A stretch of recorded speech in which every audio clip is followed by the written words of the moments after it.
ధన్యవాదాలు సార్.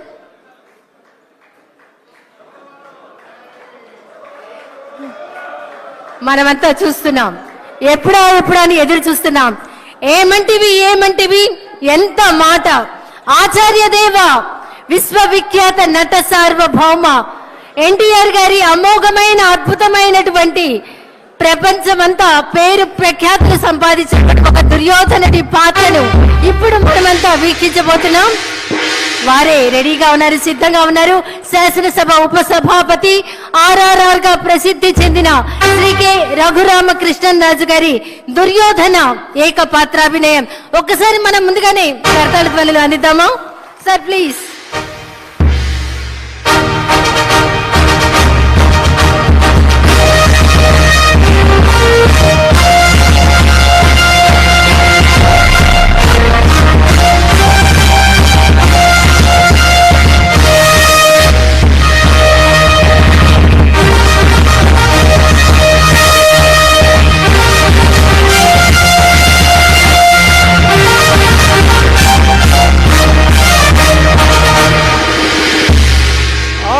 ఆచార్య దేవ ఏమంటివి జాతి నెపమన సోత సుతులకిందు నిలువ అర్హత లేదందువా. ఎంత మాట. ఇది క్షాత్ర పరీక్షయే గాని క్షత్రియ పరీక్ష కాదే. కాకూడదు, ఇది కుల పరీక్షయే అందువా. నీ తండ్రి భరద్వాజుని సంభవం ఎట్టిది. అతి దుముక్షాకరమైన నీ సంభవం ఎట్టిది. కుండలో పుట్టిదివి కదయ్యా, నీదే కులము. అంతేగాక ఈ కుల గురువైన వశిష్ఠుడు దేవకీ వేషయకు ఉర్వశీ పుత్రుడు కాడా, ఆయనదే కులము.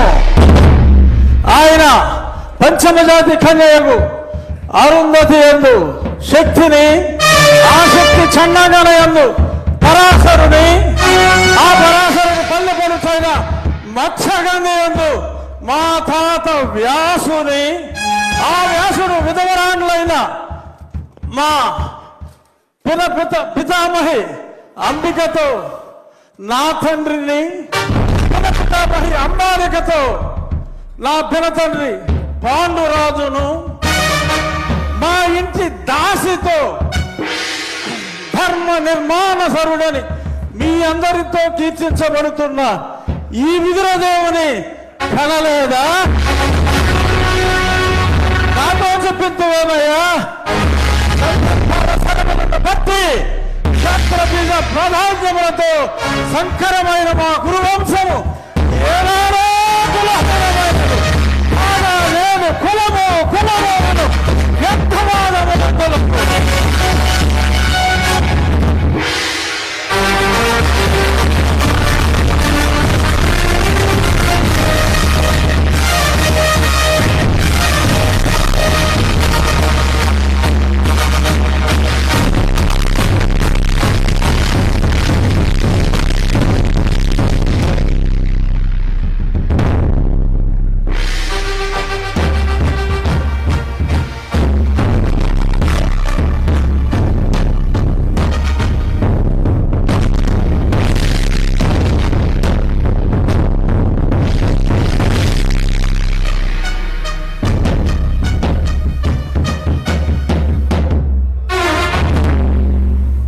తెలుగుదనాన్ని అద్భుతమైనటువంటి డైలాగుల్లో దుర్యోధనుడి పాత్రలో ఏకపాత్రాభినయం చేసినటువంటి మన శాసనసభ ఉపసభాపతి RRR శ్రీ కె రఘురామకృష్ణరాజు గారికి ఒక్కసారి గట్టిగా కర్తాళ ధ్వనులు అందిద్దాం.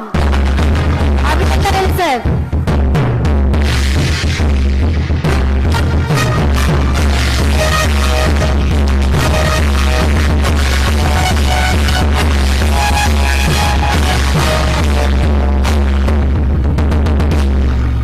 తర్వాత మరొక ఏకపాత్రాభినయం మంత్రివర్యులు సిద్ధంగా ఉన్నారు. పల్నాటి వీరుడిగా బాలుడిగా పేరు పొందిన బ్రహ్మన్న కుమారుడిగా